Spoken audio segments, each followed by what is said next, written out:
राज संस्था बिना देश रहने रहन्छ, धर्म रहने रहन्छ, धर्म पनि सकियो, राज संस्था सकिएपछि सबै कुरा सकियो, देश खाली भयो, तस्कर मारवाडीका हातमा देश गयो। मारवाडी भन्नाले मैले भन्न खोजेको के हो भने 41,000 परिवार यो देशमा मारवाडी छ।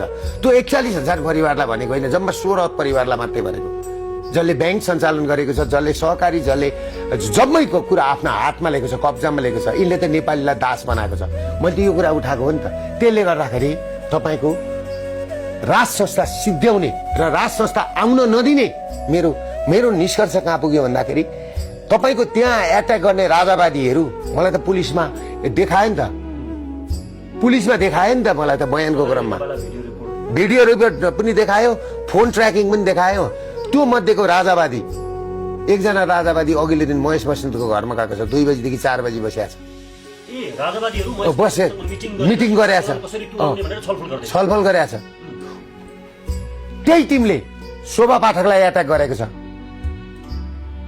अलिक पहिलाको घटनामा। त्यही टिमले त्यो देखिन्छ र उनीहरूले पछाडि जेलमा पनि भनेपछि हामी त सिरानीमा साँप राखेर नि सुत्याएर छौँ नि त।